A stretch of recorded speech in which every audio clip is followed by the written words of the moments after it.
Hello guys.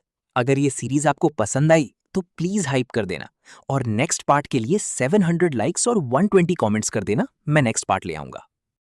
मेरे दादाजी चाहते थे कि उनका ये लौंडा पूरी जिंदगी ऐश करे, इसलिए उन्होंने मेरे लिए एक कतई जहर दिखने वाली फीमेल बॉस को मेरी होने वाली बीवी के रूप में पक्का कर दिया। अपने सामने खड़ी उस कड़क बंदी को देखा जिसका गोरा रंग, हसीन चेहरा और लंबी टांगे थीं। तो मैंने सोच लिया कि बिना कोई लफड़ा किए सीधा पहला हमला मैं ही करूंगा, ताकि मेरा भौकाल एकदम बना रहे। ना तो मैं तुझसे प्यार करता हूं और ना ही तू मुझसे करना। हमारी शादी के बाद हम दोनों अपना अपना अलग रास्ता नापेंगे और कोई किसी की जिंदगी में बेवजह टांग नहीं अड़ाएगा। तुझे ई खानदान की छोटी मालकिन वाला तगड़ा रुतबा और भौकाल देने के अलावा मैं तुझे जो चाहे वो सब दे सकता हूँ। मेरी ये बात सुनकर वो एकदम शांत खड़ी रही और कुछ नहीं बोली। और मुझे अपने सपनों में भी अंदाजा नहीं था कि बस 2.5 दिन के बाद ही मुझे अपनी इस फालतू बकवास के लिए खुद के मुंह पर 80 जोरदार थप्पड़ मारने का मन करेगा। अभी कुछ ही देर पहले मेरे दादाजी ने अपनी नस काटने का ड्रामा करके मुझे इस सौदेबाजी वाली शादी के लिए राजी किया था। अपनी होने वाली बीवी का नाम सुनते ही मेरा तो सिस्टम हैंग हो गया। मुझे यकीन नहीं हुआ कि वो मेरे जिगरी यार की बड़ी बहन है। मैंने बस उसका नाम सुना था। वो मुझसे बड़ी है ना, पूरे 5 साल बड़ी है। बुढ़े तू हंसते हुए बोला था, क्या 5 साल बड़ा होना इतना ज्यादा होता है? मैंने अपने दांत पीसते हुए कहा, तूने देखा कि मुझे बचपन से किसी माँ का प्यार नहीं मिला तो तूने मेरे लिए सीधा एक माँ ही खोज निकाली। उस बुढ़े को बिल्कुल भी गुस्सा नहीं आया। वो हंसा और बोला, अगर इस तरह से सोचने पर तुझे थोड़ी शांति मिलती तो तू मजे से ऐसा ही सोच सकता है। मैं गुस्से में आग बबूला होकर जाने के लिए मुड़ा, लेकिन उस बुढ़े ने मुझे दरवाजे से ही जोर की आवाज लगाकर वापस बुला लिया। तू बाहर जाकर खूब मजे कर सकता है, पर औरतों के चक्कर में बिल्कुल मत पड़ना। एक मर्द का सबसे बड़ा गहना उसकी शरीफी होती है। ये सुनकर मैं एकदम चिढ़ गया और लाचार महसूस करने लगा। मैं एक मर्द हूं, मुझे दहेज या गहने की क्या जरूरत है?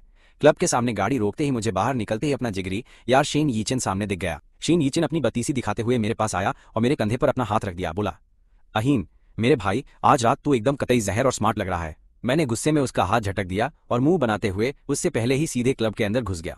शेन यीचन थोड़ा हैरान रह गया और मेरे पीछे दौड़ कर आया। तुझे अचानक क्या बीमारी हो गई है बे? मैंने उसे तिरछी नजर से घूरा और कुछ नहीं बोला। क्या हुआ? मैं तो शेन यीचन को अपना भाई मानता हूँ। ये नल्ला मेरा साला बनने के सपने देख रहा है और ऊपर से मुझसे ही पूछ रहा है कि क्या हुआ। तभी क्लब के उस बड़े हॉल के दूसरी तरफ से कुछ लोग हमारी ही दिशा में चलते हुए आ रहे थे। शेन यीचेन मुस्कुराया और उसने उस ग्रुप की एक औरत को जोर से आवाज देकर बुलाया, दीदी आप यहाँ कैसे? मुझे अचानक जोर का झटका लगा कि वो शेन यीचेन की सगी बहन है, मेरी वही होने वाली बीवी जिससे मैं कभी नहीं मिला था, जो मुझसे पूरे 5 साल बड़ी थी। वो रही शेन किंगक्यू। मैं बिना पलक झपकाए बस उसे ही घूरता रह गया। एक कड़क बिजनेस सूट उसके एकदम परफेक्ट फिगर को उभार रहा था। उसका चेहरा बहुत खूबसूरत था और उसमें एक गजब का ठंडा एटीट्यूड था। अब मेरी वॉट लग गई। मुझे महसूस हुआ कि मेरा दिल पागलों की तरह धड़क रहा था। शेन किंगक्यू ने शेन यीचेन को जल्दी घर जाने को बोल दिया। उसकी तेज नजरें सीधे मेरे ही ऊपर गड़ी हुई थी। मेरा शरीर तुरंत अकड़ गया और मेरा वो बेहद ही स्मार्ट और हैंडसम सा चेहरा भी अंदर से थोड़ा गर्म हुआ। अगले ही पल उसने एकदम शांत आवाज में मुझसे पूछा, क्या तुम भी इसके जिगरी दोस्त हो? वहां खड़े सभी लोग तुरंत जोर से ठाके लगाकर हंस पड़े और उसे चिढ़ाने लग गए थे कि ए खानदान के सबसे बड़े वारिस को भी अपने कंट्रोल में रखना चाहती है। शेन किंगक्यू ने एक खतरनाक स्माइल दी। उसकी आवाज में मजाक तो था, पर वो बहुत ही ज्यादा सख्त थी सच में। उसने कहा, इसे भी सुधारने की बहुत जरूरत है। मेरा चेहरा तुरंत शर्म से कानों तक लाल हो गया। मैं चुपचाप एक प्राइवेट कमरे में घुस गया और जाकर मैंने एक गिलास एकदम ठंडी शराब गटक ली। तब जाकर मैं अपने दिल की उस भारी भसड़ को शांत कर पाया। रात के 11 बज चुके थे। शेन यीचेन जाने को खड़ा हुआ और बोला, मेरी दीदी ने मुझे जल्दी घर आने के लिए कहा है। उसने अपना सिर घुमाया और मुझे देखकर वही बात एक बार फिर से मजे लेकर दोहराई, जीजा जी आपको भी अब सीधा अपने घर ही जाना चाहिए। ये सुनकर इस बार मेरा दिमाग पूरी तरह से फट गया। वो मुझे घर जाने को बोल रही है तो क्या मैं सच में घर चला जाऊंगा? क्या वो बंदी अभी से मेरा कंट्रोल चाहती है? सपने देखना बंद करे। मैंने एकदम बेइज्जती वाले एटीट्यूड में टांग पे टांग चढ़ाई। तुझे जाना है तो जा, मैं नहीं जाने वाला हूँ।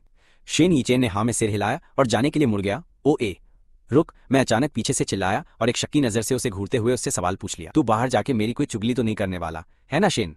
यीचेन एकदम कंफ्यूज लग रहा था। कैसी चुगली भाई? मैंने एकदम उसकी आंखों में झांकते हुए पूछा, क्या तुझे सच में कुछ मालूम नहीं है? शेन यीचेन और भी ज्यादा हैरान होकर बोला, मुझे क्या मालूम होना चाहिए था? तब जाकर मुझे पूरी बात समझ में आई कि मेरा जिगरी यार ही वो अकेला बेवकूफ इंसान था जिसे कुछ भी कभी कुछ पता नहीं था। मैं आराम से अपनी टांगे फैलाकर वहीं बैठ गया।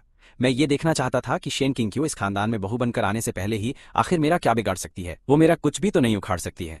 मैं इस पूरे समंदर वाले शहर का सबसे मशहूर और रईस लौंडा हूँ। वो मुझे जितना घर जाने के लिए कहेगी मैं उतनी ही लेट घर जाऊंगा। इसलिए मैंने जानबूझकर पूरी रात बाहर मजे किए। और अगली सुबह जैसे ही मैंने अपने घर के दरवाजे से अंदर कदम रखा तो मैंने देखा कि मेरे दादाजी मेरा इंतजार कर रहे थे। मेरा दिल एकदम धक से रह गया और मैंने सोच लिया कि आज तो पक्का मेरी लंका लगने वाली है। लेकिन बुढ़े ने बस मुझे एक बार घूर कर देखा और शांत आवाज में कहा, जा अपने कमरे में जाकर आराम कर ले। आज रात हम सब शेन खानदान के साथ बैठकर डिनर करने वाले हैं और तुम्हारी शादी के बारे में बात करेंगे। ये सुनते ही मेरा तो दिमाग खराब हो गया। मैं पूरी रात बाहर से वापस आया हूँ और बुढ़ा बिल्कुल गुस्सा नहीं है। मैंने बड़ी ही सावधानी से बुढ़े से पूछ लिया, क्या आप गुस्सा नहीं हो? उस बुढ़े ने एक गंदी सी मुस्कान के साथ जवाब दिया, मैं बिल्कुल गुस्सा नहीं हूं, क्योंकि अब तेरी आज़ादी के बस कुछ ही दिन बचे हैं। इसका क्या मतलब हुआ भाई? मेरी तो हवा ही टाइट हो गई और रीढ़ की हड्डी में सिहरन दौड़ गई। शाम को शेन परिवार डिनर की तैयारी कर रहा था, तब जाकर कहीं शेन यीचेन को पता चला कि उसकी बड़ी बहन का भी कोई मंगेतर है। उसने हैरानी से अपनी माँ से पूछा तो उन्होंने बस मुस्कुराकर इतना कहा कि वो इंसान उसे आज रात वहां आकर खुद ही पता चल जाएगा कि कौन है वो। शेन यीचेन को तुरंत ऐसा फील हुआ जैसे वो एक गोद लिया हुआ बच्चा हो। इतनी बड़ी बात हो गई और उसे सबसे अंत में पता चला है। जब उसने अपनी बहन शेन किंग्क्यू को देखा तो वो एकदम से सुन पड़ गया। शेन किंग्क्यू ने एक बहुत ही खूबसूरत ड्रेस पहनी हुई थी जो उसके जिस्म के निखार को और भी बढ़ा रही थी। शेन यीचेन वहीं पर खड़ा खड़ा अपनी बहन की खूबसूरती में खो गया और सोचने लगा कि आखिर किस बंदे ने पिछले जन्म में ऐसे कौन से भारी पुण्य किए होंगे कि उसे मेरी ऐसी गजब की बहन के साथ शादी करने का मौका मिल गया। ठीक उसी समय मैं अपनी गाड़ी में बैठा हुआ अपने फोन की स्क्रीन में आंखें गड़ाकर देख रहा था। मेरे सारे लुक्खे दोस्त ग्रुप चैट में पूछ रहे थे कि आज रात खाना खाने कहाँ चलना है। मैंने और शेन यीचेन दोनों ने जवाब दिया कि आज हमारा एक बहुत ही जरूरी डिनर फिक्स है। तो शी शिचिंग ने बीच में कूदते हुए लिखा, तुम दोनों कहीं हम सबको छोड़कर चुपचाप अकेले मजे मारने तो नहीं जा रहे हो ना? शेन ने जवाब दिया, मैं ऐसा कांड कैसे कर सकता हूँ? मैं तो अपनी बहन के मंगेतर के परिवार के साथ डिनर कर रहा हूँ। मैं चुपचाप बस उस स्क्रीन को देखता रहा, एकदम चुप। तभी पूरी ग्रुप चैट में बवाल मच गया।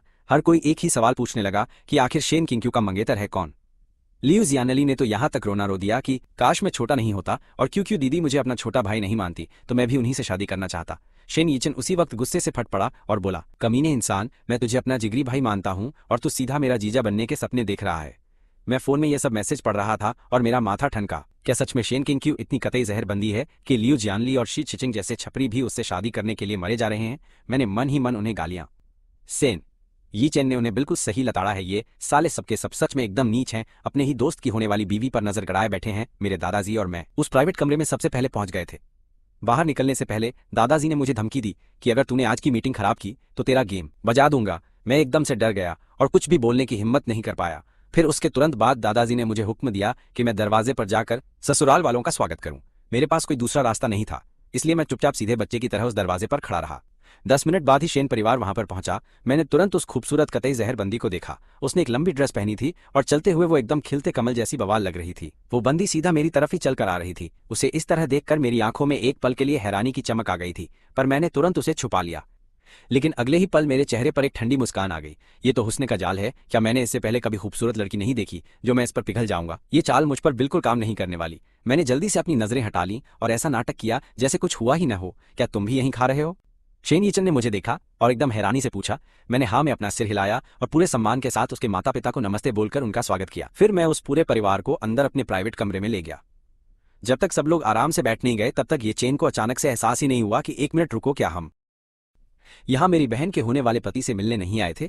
तो हम ही परिवार के कमरे में क्यों हैं? ये सोचते ही एक भयानक ख्याल उसके दिमाग में आया। उसकी आंखें मेरे और क्यों के बीच बहुत तेजी से इधर उधर भाग रही थीं। उसे यकीन नहीं हो रहा था, क्या मेरी बहन का मंगेतर सच में ये हयान हो सकता है? यीचेन पागलों की तरह खुद को दिलासा देने लगा, ऐसा बिल्कुल नहीं हो सकता। वो बंदी तो इससे पूरे 5 साल बड़ी है। ये पक्का सिर्फ एक इत्तेफाक ही होगा। लेकिन जब दादाजी ने वेटर को खाना लाने के लिए कहा और उसके माता पिता और बहन चुपचाप बैठे रहे तो यीचेन का पूरा सिस्टम हैंग हो गया। वो एकदम सुन्न था। इस बार चाहे वो यकीन करना चाहे या नहीं, उसे समझ आ गया था कि मैं ही उसकी बहन का होने वाला पति हूँ।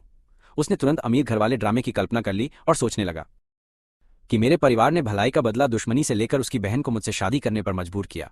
उसकी आंखें मुझे एकदम गुस्से से घूर रही थीं कि असली कमीना तो उसी के बगल में बैठा है। उसके ऐसे घूरने से मुझे अंदर ही अंदर गिल्टी महसूस होने लगा। मेरी पूरी हिम्मत ही टूट गई थी कि मैं उसकी या उस बंदी की तरफ जरा भी देख सकूं। मैं बस अपना सिर झुकाकर चुपचाप खाता रहा।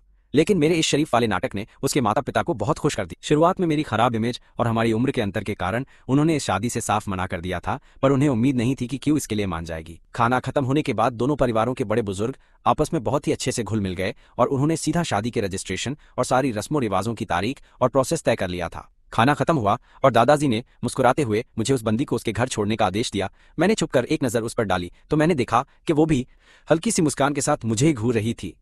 ये देखकर मेरा चेहरा अपने आप फिर से लाल हो गया और मैंने एक शरीफ लौंडे की तरह सिर हिलाया। तभी यीचेन अचानक बीच में कूद पड़ा और बोला, मुझे ये मंजूर नहीं है, मैं भी तुम्हारे साथ चलूंगा। वो मुझ पर नजर रखना चाहता था ताकि मैं उसकी बहन का कोई गलत फायदा ना उठाऊं। उसके माता पिता इस ढक्कन पर इतने खफा थे कि वो उसे पीटना चाहते थे, लेकिन उस बंदी ने एकदम शांति से कहा, तुम मम्मी और पापा के साथ ही जाओ। ये बात सुनकर यीचेन पूरी तरह से सन्न रह गया, जैसे उसकी दुनिया ही उजड़ गई हो। उसकी बहन मेरे साथ अकेले जाना चाहती थी। वो कुछ और बोलने ही वाला था कि उस बंदी की खतरनाक घूरती हुई नजरों ने उसे तुरंत चुप करा दिया। अब वहां सिर्फ हम दोनों ही बचे थे। मैंने धीरे से अपना गला साफ किया और अपनी चुप्पी को तोड़ते हुए सबसे पहले कहा, चलो चलते हैं। वो बंदी मेरे पीछे पीछे गाड़ी तक आई और सीधा मेरे बगल वाली पैसेंजर सीट पर आकर बैठ गई। मैं बस गाड़ी स्टार्ट ही करने वाला था कि अचानक से वो बोल पड़ी, जरा मेरी सीट बेल्ट लगाने में मदद करो। ये सुनकर मैं उसी पल सुन हो गया और हैरानी से उसे घूरने लगा। क्या इस बंदी को खुद से अपनी सीट बेल्ट भी लगाना नहीं आता है? उसने एक हल्की सी मुस्कान दी और बोली, अपनी होने वाली बीवी को सीट बेल्ट पहनाने में मदद करना एक अच्छे पति का ही काम है। पहले तो मैं उसे एकदम साफ मना करना चाहता था, लेकिन मेरे शरीर ने किसी वशीकरण वाले भूत की तरह उसकी तरफ छलांग लगा दी। जैसे ही मैं उसके करीब गया, उसके जिस्म की वो नशीली महक मेरे अंदर तक उतर गई, जिसने मेरे दिल की धड़कनें बढ़ा दी। मेरे कान तुरंत शर्म से लाल हो गए। स्पोर्ट्स कार में जगह बहुत कम थी, इसलिए मेरा हाथ अनजाने में उसके बदन से टकरा ही गया और इस वजह से मेरे हाथ पैर अचानक से एकदम सुन्न पड़ गए। मैंने घबराकर ऊपर देखा तो सीधा उस बंदी की उन आधी मुस्कुराती हुई कातिल आंखों से मेरी नजरें जा टकराईं। मेरा दिमाग घूम गया, मेरी हवा टाइट हो गई, मेरा हैंडसम चेहरा पल भर में शर्म से लाल टमाटर हो गया। मेरे दिल में तगड़ी घबराहट थी, लेकिन बाहर से मैंने यही दिखाने की कोशिश की मैं एकदम कूल और शांत हूँ। मैंने अपनी सांस रोककर बहुत ही ध्यान से उसकी सीट बेल्ट लगाने में उसकी मदद की। वापस अपनी सीट पर सीधे बैठने के बाद भी मेरा दिल बहुत जोर जोर से धड़क रहा था और मैं काफी देर तक नॉर्मल नहीं हो सका। तभी मुझे चमका कि उस बंदी ने यह सब जानबूझकर किया था। वो मुझे अपने जाल में फंसा रही थी, ये सोचकर कि अभी मेरी इस फटी हुई हालत का पूरा तमाशा उसने अपनी आंखों से देख लिया है। मैं इस बेइज्जती को बर्दाश्त नहीं कर पाया और अपनी इज्जत वापस पाने की ठानी। मैंने गला साफ किया और कड़क आवाज में बोला, मैं तुमसे शादी नहीं करना चाहता। वो तो दादाजी ने मुझे मरने की धमकी देकर इस काम के लिए मजबूर किया था। उम्मीद से परे उसने बस एक हल्की सी मुस्कान दी और सिर हिलाकर बोली, मुझे पता है। ये सुनते ही मेरी त्योरियां चढ़ गईं, इसे ये बात कैसे पता चली? और मजे की बात, वो जरा भी गुस्सा नहीं हुई। मैंने साफ कहा, मैं तुमसे प्यार नहीं करता। ये शादी तो बस दादाजी को शांत करने के लिए है, इसलिए मुझसे प्यार की कोई फालतू उम्मीद मत रखना। वो बंदी अभी भी बहुत शांत थी और उसने बड़े ही आराम से अपना सिर हिलाया। मुझे ऐसा लगा जैसे मैं किसी रुई के पहाड़ पर मुक्का मार रहा हूँ। ये अभी तक भड़की क्यों नहीं? हमारी शादी के बाद मैं तुम पर कोई हुक्म नहीं चलाऊंगा और तुम भी मुझ पर कंट्रोल मत करना। मैं अपनी मर्जी से जैसे चाहूं वैसे खेलूंगा। इस बार तो उसकी पक्का खोपड़ी सटक गई होगी, है ना? सोच के बिल्कुल उल्टा। वो बंदी हंस पड़ी और बोली, टेंशन लोड मत लो, मैं बहुत बिजी रहती हूँ, मेरे पास तुम्हें संभालने का टाइम नहीं है, तुम जो मर्जी करो। क्या वो मुझे शुक्रिया बोल रही है? मेरा पूरा मूड ही खराब हो गया। मैंने एकदम उतरा हुआ मुंह बनाकर गाड़ी चलाई और उसे वापस उसके घर छोड़ दिया। जैसे ही मेरी गाड़ी वहां जाकर रुकी, ये चेन दरवाजे से भागता हुआ सीधा बाहर आया। उस कतई जहरबंदी के गाड़ी से बाहर निकलने के ठीक बाद उसका भाई तुरंत हमारे पास आया। ये चेन ने तुरंत उससे कहा, दीदी आप पहले घर के अंदर जाओ, मुझे इस हयान से 1 मिनट के लिए कुछ जरूरी बात करनी है। बस ये बोलकर उसने मुझे देखा। उस बंदी ने उसे एक अजीब सी नजर से देखा और फिर सिर हिलाकर चुपचाप अंदर चली गई। जैसे ही वो दरवाजा बंद हुआ, ये चेन ने मुझे एकदम खतरनाक और गुस्से वाली नजरों से घूरा। बोला, तुम मेरी बहन से शादी नहीं कर सकते। मैं सन्न रह गया। ये लड़का तो मुझसे भी ज्यादा इस शादी के खिलाफ था, लेकिन आखिर क्यों भाई? ये चेन ने मुझे घूरा, क्या तुम्हें यह पूछने की भी जरूरत है? सच तो यही है कि तुम्हारी औकात नहीं। मेरी बहन की मुझे इतना गुस्सा आया कि मेरी हंसी ही छूट गई। मैं उसके लायक नहीं हूँ। क्या मेरे जैसा अमीर खानदान का इतना हैंडसम और तगड़ा लौंडा उसके लायक नहीं है? ये चेन के चेहरे पर मेरे लिए बहुत ही गंदी वाली नफरत और चिढ़ छपी हुई थी। बोला, मेरी बहन को देखो, वो इतनी समझदार और शानदार है, और अब जरा अपनी शक्ल देखो। मैंने तुरंत पलटवार करते हुए उससे पूछा कि आखिर मेरी इस हैंडसम शक्ल में क्या खराबी? मैं एकदम कड़क हैंडसम हूँ, मस्त जीता हूँ, मेरी इज्जत है, मैं सच्चा और शरीफ इंसान हूँ। ये चेन मुझे खाली आंखों से घूरने लगा और बोला, तू किसके बारे में बकवास कर रहा है? मैंने चिढ़कर उसे घूरा, क्या तुझे लगता है कि मैं अपनी मर्जी से इस शादी के लिए राजी हुआ था? ये चेन की आंखें तुरंत फैल गईं। तेरा क्या मतलब है? क्या तू मेरी बहन को नापसंद करता है? उसके भाव ऐसे थे जैसे वो मुझे कच्चा चबा जाएगा। ये देखकर मैंने जल्दी से बात संभाली। मैं तेरी बहन को नापसंद कैसे कर सकता हूँ? हम दोनों पक्के भाई हैं, तो तेरी बहन मेरी भी बहन ही है। ये सुनकर ये चेन का गुस्सा काफी हद तक शांत हो गया। मैंने इसी मौके का फायदा उठाकर अपना दुखड़ा रोना शुरू कर दिया। मैं अभी सिर्फ 22 साल का लौंडा हूँ, मैं अभी बिल्कुल शादी नहीं करना चाहता। तू खुद सोच, अगर तेरा परिवार तुझे किसी ऐसी लड़की से शादी करने के लिए मजबूर करे जिससे तू सिर्फ 1 या 2 बार ही मिला हो, तो तुझे कैसा लगेगा यार? ये चेन ने एक पल के लिए सोचा और बोला कि ये सच में बहुत बुरा लगेगा। अगर तू ये शादी नहीं करना चाहता तो तू जाकर ये बात सीधे अपने दादाजी को क्यों नहीं बता देता भाई? मैंने उसे पूरी कहानी सुनाई कि कैसे उस बुढ़े ने मुझे घसीटा था ताकि हम दोनों अपनी नसें काटकर आत्महत्या कर लें। ये सुनकर ये चेन की वहीं पर हवा टाइट हो गई। ये बुढ़ा, ये तो बहुत खतरनाक है, इसमें कोई शक नहीं कि उसे हार माननी पड़ी। अगर उसकी जगह मैं होता तो मुझे भी घुटने टेकने पड़ते। मैंने देखा कि माहौल एकदम सेट है और तुरंत एक चाल चलते हुए कहा, तो अपनी बहन को क्यों नहीं समझाता? अगर वो शादी नहीं करना चाहेगी तो मेरे दादाजी उसके गले पर चाकू थोड़ी रख सकते हैं। शेन यीचेन ने थोड़ा सा सोचा और तुरंत हाँ में सिर हिलाकर बिना कुछ और बोले सीधे घर के अंदर चला गया। मैं बस पीछे खड़े होकर उसकी पीठ को लगातार घूरता ही रह गया। यार, मेरे दिल में एक अजीब सी भसड़ मच रही थी कि आगे क्या कांड होगा। उधर वो सीधा छिंछू के कमरे के अंदर बिना सोचे घुस गया। उसने मुंह पर ही पूछ लिया कि बहन, क्या अपने बिजनेस में कोई भारी लोचा चल रहा है क्या? ये सुनकर उसने उसकी तरफ देखा और हल्की सी स्माइल पास कर दी। उसने पूछा, तू ऐसा क्यों पूछ रहा है? क्या हमें सच में मदद चाहिए? इसलिए वो बुढ़ा तुझे मुझसे शादी करने को मजबूर कर रहा है क्या? उसने मुस्कुराकर सिर हिलाते हुए साफ मना किया तो वो तुरंत भड़क कर बोला, फिर तूने मुझसे शादी के लिए हाँ ही क्यों की? उसने थोड़ा सा दिमाग लगाया और पलटकर एकदम सीधे तरीके से पूछा कि क्या मैं सच में इतना बुरा हूं? वो सन्न रह गया और अपना सिर हिलाते हुए बोला, नहीं, वो इतना भी बुरा नहीं है। सच कहूं तो हमारे सर्कल के बाकी सारे लोगों से सही, अमीर और बिगड़े हुए छपरी रईसजादों से तो मैं काफी ज्यादा सही बंदा हूं। देखा जाए तो मेरा कैरेक्टर एकदम कड़क है। मैं अपने पूरे खानदान का इकलौता वारिस हूं। मैं ग्रुप का अकेला मालिक हूं, जिसके ना माँ है ना बाप, एकदम लंबा चौड़ा हैंडसम लौंडा हूं, जिसकी उम्र अभी बस 22 साल है, जवान और फिट हूं। मेरी कोई गंदी आदत भी नहीं है। उसने फिर मुस्कुराते हुए अपने भाई से कहा, तुझे पता भी है कि ऐसे कड़क लौंडे की आज कल शादी वाले मार्केट में कितनी ज्यादा भारी डिमांड चल रही है यार। ये सुनकर वो एकदम सन्न रह गया और सोचने लगा कि अगर ऐसे देखा जाए तो मेरा भौकाल सच में एकदम टॉप लेवल का ही है। और ये जवान और फिट होने का क्या बेवकूफ़ी भरा लॉजिक है। बहन, क्या तुझे मैं सच में पसंद नहीं हूँ? उसने हार न मानते हुए फिर पूछा। किसने कहा कि मुझे तू पसंद नहीं है? एकदम जवान, हैंडसम और अंधा पैसा है तेरे पास, ऊपर से तू एक फुल एनर्जी वाला वाइब्रेंट छोटा भाई भी तो है ना। भला कौन सी बड़ी बहन ऐसे लड़के को मना करेगी? ये सुनकर तो उसके तोते उड़ गए और दूसरी तरफ मैं भी घर ही पहुंचा था कि मेरी किस्मत एकदम खराब निकल गई। सामने ही वो बुढ़ा मुझे घूर रहा था और बोला, आज इतनी जल्दी आ गया? मैं एकदम सुन पड़ गया, क्योंकि लेट आऊं तो दिक्कत और जल्दी आऊं तो भी अलग ही स्यापा। मतलब मेरी तो हर तरफ से वाट लग गई है। वो बुढ़ा मुझे एकदम शक की नजर से घूरने लगा और अपने आप में ही बड़बड़ाने लगा कि इस नालायक पोते के साथ कुछ तो बहुत बड़ा लोचा है। इसे मजे करना तो बहुत पसंद है, ये बात 100% सच है, पर इतने सालों में मैंने इसे किसी लड़की के साथ नहीं देखा है। ये सोचकर ही उस बुढ़े के पसीने छूट गए कि मैं 22 का हो गया हूं और आज तक कोई भी मादा मच्छर भी मेरे आसपास नहीं भटकी है। मैं रोज बस उन्हीं लौंडों के साथ घूमता रहता हूं। ये सब देखकर उस बुढ़े को शक हुआ कि कहीं मेरा सॉफ्टवेयर तो क्रैश नहीं हो गया है ना। मतलब लड़का होकर लड़कों में ही इंटरेस्ट है क्या? इसलिए छिंगछियू जैसी कतई जहर लड़की को सामने देखकर भी मेरा सख्त लौंडा वाला एटीट्यूड बिल्कुल भी नहीं पिघल रहा था क्या? बुढ़े ने मुझे ऊपर से नीचे तक ऐसे देखा जैसे मैं कोई एलियन हूं। वो जितना सोच रहा था उसे उतना ही पक्का यकीन हो रहा था और उसका चेहरा एकदम सीरियस हो गया। उसकी ऐसी खौफनाक नजरों को देखकर मेरी तो हवा टाइट हो गई। मैंने घबराते हुए पूछा कि दादाजी, क्या सीन है? आप ऐसे क्यों घूर रहे हो? दादाजी ने अचानक से बोला कि देख यान, मुझे एकदम सच सच बता दे, क्या तुझे सच में लड़कियां पसंद नहीं हैं? इससे पहले कि मैं कुछ बोलकर समझा पाता, वो बुढ़ा फिर से अपनी रामायण गाने लग गया। अगर तुझे लड़कियां पसंद नहीं हैं तो मैं कोई जबरदस्ती नहीं करूंगा, तेरी शादी तुरंत कैंसिल करवा दूंगा, पर फिर तुझे आईवीएफ के जरिए मेरा वारिस पैदा करना ही पड़ेगा हर एक हाल में। मैं तो ये सुनकर पूरी तरह से सन्न रह गया कि क्या सभी बुढ़ों का दिमाग इतना ही ज्यादा सटका हुआ और अजीब होता है क्या भाई साहब? मैंने पूछा, दादाजी आपको मेरी कौन सी हरकत से लगा कि मुझे लड़के पसंद हैं? तो उन्होंने बड़ी अजीब नजर से मेरे नीचे वाले हिस्से को घूर कर देखा। यार, मैं गुस्से में अपने दांत पीसते हुए जोर से चिल्लाया कि मुझे सिर्फ लड़कियां ही पसंद हैं। वो बोले, अगर पसंद नहीं है तो खुद पर जोर मत डाल, मैं खुशी खुशी मान लूंगा बेटा। पर फिर अचानक उनका टोन बदला और वो बोले, लेकिन मैं एक बात बिल्कुल नहीं सह सकता कि तू हमारे खानदान का इकलौता चिराग होकर भी बॉटम वाली पोजीशन में रहे कभी। भला कोई और तेरे ऊपर कैसे चढ़ सकता है बे? हमारे परिवार को हमेशा टॉप पर ही रहना चाहिए, चाहे कुछ भी हो जाए, समझे ना? ये सब बकवास सुनकर तो मेरा दिमाग ही सुन हो गया और भेजा फ्राई हो गया। उस पल मेरे सामने जिंदगी और मौत वाला सवाल खड़ा था कि अगर मैंने ये बोल दिया कि मुझे लड़के पसंद है तो वो शादी तो टूट जाएगी, पर फिर मुझे जबरदस्ती आईवीएफ करवाना पड़ेगा। इसलिए दोनों में से कम खतरनाक मुसीबत को चुनते हुए मैंने पहले वाले ऑप्शन को ही चुन लिया। मैंने कड़क आवाज में बोला कि मुझे लड़के बिल्कुल भी पसंद नहीं है, मेरा शौक एकदम नॉर्मल है। पर दादाजी को मेरी बात पर घंटा भरोसा नहीं हुआ। वो मुझे लगातार शक से घूरते ही रहे थे और पूछा, क्या तू पक्का श्योर है कि तुझे लड़कियां पसंद है? मैंने भी दांत पीसते हुए कहा, हाँ एकदम 100% पक्का श्योर हूं मैं। जब मैं वापस अपने कमरे में आया तो मुझे अचानक याद आया कि मैंने अपने दोस्त को उसकी बहन से ये शादी तोड़ने के लिए बात करने को कहा था कि अगर उस लड़की ने सच में मुझसे शादी करने से मना कर दिया तो दादाजी को फिर से मुझ पर शक होगा और वो मुझे आईवीएफ के लिए टॉर्चर करेंगे। इसलिए मैंने बिना देर किए तुरंत ही उसे मैसेज किया कि तेरी बहन ने क्या बोला। उसका तुरंत रिप्लाई आया कि सुन, अगर तूने मेरी बहन को कभी रुलाया तो मैं तुझे पक्का जान से मार दूंगा। मतलब प्लान एकदम फेल हो गया और मेरा उससे शादी करना पक्का हो गया था। पर हैरानी की बात यह है कि मुझे अंदर से एक बहुत गहरी शांति मिली। मैंने शांति से सोचा तो लगा कि उससे शादी करना इतना भी बुरा नहीं है।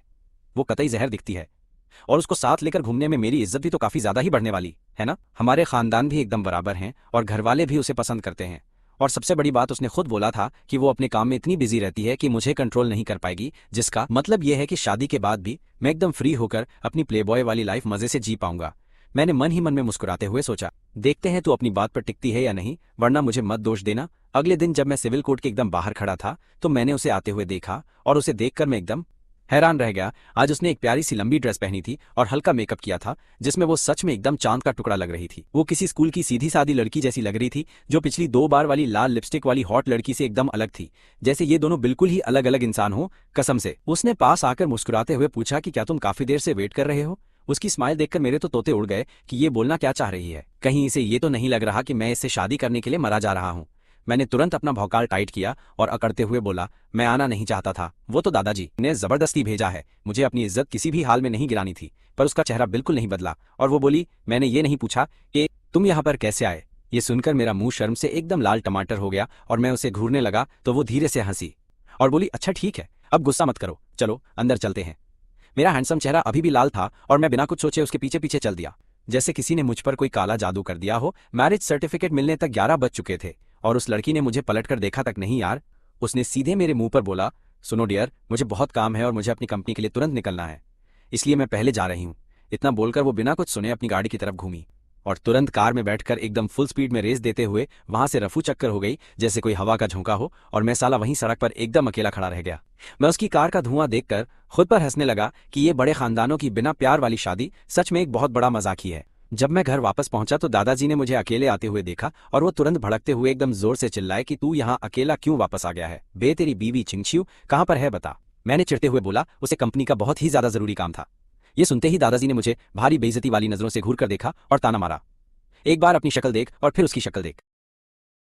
वो बंदी इतनी ज्यादा मेहनत से काम करती है और तुम्हारा क्या सीन है भाई? कल सुबह तुम भी चुपचाप कंपनी जाकर अपना सारा काम रिपोर्ट करोगे। ये सुनते ही मेरी सटक गई। मैं वहां बिल्कुल नहीं जाने वाला। मुझे पता है कि मेरे अंदर बिजनेस करने वाला कोई टैलेंट नहीं है।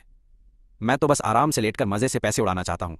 दादाजी मुझे घूरने लगे, क्या तुम सच में काम पर नहीं जाओगे? मैंने एकदम ढीठ बनकर अपना सिर हिलाया और बोला, हाँ अगले ही सेकंड। मेरे दादाजी बहुत ही ज्यादा आराम से मजे लेते हुए बोले, ठीक है, अगर तुम कंपनी नहीं जाना चाहते तो कोई बात नहीं, फिर चुपचाप घर पर ही रुको और बच्चा पैदा करने का काम करो। मैंने अपना सिर उठाकर तुरंत इस बात से साफ इनकार कर दिया। क्या आप मुझे बच्चा पैदा करने वाला कोई सांड बनाना चाहते हैं? बिल्कुल भी नहीं। दादाजी ने मुझे गुस्से से घूरा, तुम काम पर नहीं जाओगे और बच्चा भी पैदा नहीं करोगे तो फिर आखिर तुम करना क्या चाहते हो? जरा एक बार खुद को गौर से देखो, तुम अब एकदम नालायक हो चुके हो। अगर तुम जल्दी से मेरे सिखाने के लिए कोई पोता पैदा नहीं करते तो अपनी आधी बची हुई जिंदगी का क्या करोगे? मेरा दिमाग एकदम झटके से खराब हो गया। मैं नालायक कैसे हूँ?